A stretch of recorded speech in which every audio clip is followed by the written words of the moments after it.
Hello అండి, welcome back to Nithyasree channel. ఈరోజు మనం మ్యాగీ ఎలా చేయాలో నేర్చుకుందాం. సింపుల్ ప్రాసెస్ అండి, చూసేద్దాం రండి. నేను 5 రూపీస్ ప్యాకెట్స్వి 4 తీసుకుంటున్నానండి.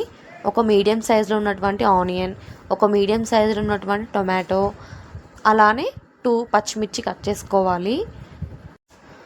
4 టీ స్పూన్లు ఆయిల్ పోసుకొని 1/2 టీ స్పూన్ జీలకర్ర వేసుకుంటున్నాను. జీలకర్ర చిరుపాట్లు ఆడేటప్పుడు మనం కట్ చేసి పెట్టుకున్నటువంటి ఆనియన్, టొమాటో, పచ్చిమిర్చి 3 వేసుకోవాలి. ఒకసారి కలుపుకొని మూత పెట్టేసుకొని ఈ కలర్లోకి వచ్చిందాక వేయించుకోవాలి. ఇప్పుడు 1/2 టీ స్పూన్ కంటే కొంచెం ఎక్కువ సాల్ట్ వేసుకుంటున్నాను. 1/2 టీ స్పూన్ కంటే తక్కువ పసుపు వేసుకుంటున్నాను.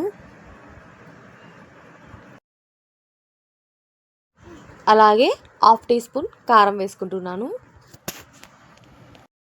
ఒకసారి కలుపుకోవాలి. ఇప్పుడు 1/2 టీ స్పూన్ అల్లం వెల్లుల్లి పేస్ట్ వేసుకుంటున్నాను.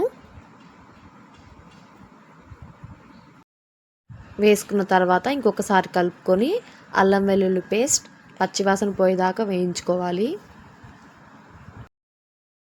అలానే ఇప్పుడు నేను ఒక మ్యాగీ మసాలా 1/2 టీ స్పూన్ వేసుకుంటున్నాను. 1/2 టీ స్పూన్ గరం మసాలా కూడా వేసుకుంటున్నాను.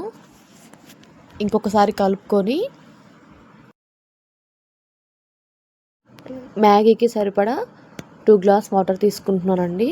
2 గ్లాస్ వాటర్ అయితే కరెక్ట్గా సరిపోతుంది. చూడండి, ఈ గ్లాస్ తోటి నేను 2 గ్లాస్ వాటర్ తీసుకుంటున్నాను.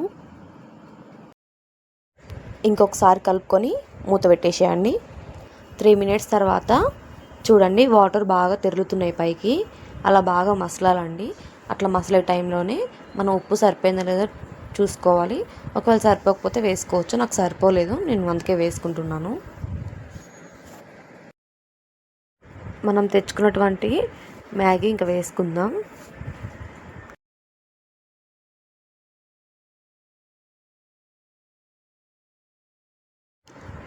మ్యాగీ వేసుకున్న తర్వాత మళ్ళీ ఇంకొకసారి మూత పెట్టేసి ఒక 2-3 మినిట్స్ బాగా మ్యాగీ అనేది ఆ వాటర్లో ఉడకనివ్వాలి. పచ్చి బఠానీ ఒక 10 మినిట్స్ ముందుగా నానబెట్టుకున్నాను నేను. 3 మినిట్స్ తర్వాత చూడండి, ఆల్మోస్ట్ మ్యాగీ అనేది ఉడికింది. ఇప్పుడు నానబెట్టుకున్నటువంటి పచ్చి బఠానీ వేసుకుందాం. పూర్తిగా ఆప్షనల్ అండి పచ్చి బఠానీ అనేది. మీకు ఇష్టం లేకపోతే స్కిప్ చేసేయవచ్చు. ఇప్పుడు మ్యాగీలో వచ్చినటువంటి మసాలాలు వేసుకుందాం. నా వీడియోస్ కనుక మీరు కొత్తగా చూస్తున్నట్లయితే ఇలాంటి మరెన్నో వీడియోస్ కోసం సబ్స్క్రైబ్ చేసుకోండి. నెక్స్ట్ టైం వీడియో కావాలో కామెంట్ చేయండి. మ్యాగీ మసాలా వేసుకున్న తర్వాత ఆ మసాలా అనేది మ్యాగీ పట్టేటట్టుగా మంచిగా కలుపుకోవాలి. ఇంకొకసారి మూత పెట్టేసి సిమ్లో పెట్టి ఒక 2 మినిట్స్ బాగా ఉడకనివ్వాలండి. 2 మినిట్స్ తర్వాత మూత తీసేసి చూస్తే మనకు కావాల్సినటువంటి మ్యాగీ రెడీ అయిపోయినట్టే. చాలా స్పైసీగా ఉంటుందండి. ఒకవేళ మీకు స్పైసీ వద్దనుకుంటే నేను చూపించినటువంటి స్పైసెస్ మొత్తం కొంచెం కొంచెం తగ్గించుకోండి. ఇలా చేసుకుంటే మాత్రం చాలా స్పైసీగా ఉంటుంది, తినడానికి కూడా చాలా బాగుంటుంది. ఇప్పుడు ఒక బౌల్లోకి సర్వ్ చేసుకుందాం. మనకు కావాల్సినటువంటి మ్యాగీ రెడీ అయిపోయినట్టే. Simple process. నా వీడియోస్ కనుక మీకు నచ్చినట్లయితే ఇలాంటి మరెన్నో వీడియోస్ కోసం సబ్స్క్రైబ్ చేసుకోండి, లైక్ చేయండి, షేర్ చేయండి. బాయ్ ఫ్రెండ్స్, మనం నెక్స్ట్ వీడియోలో కలుసుకుందాం.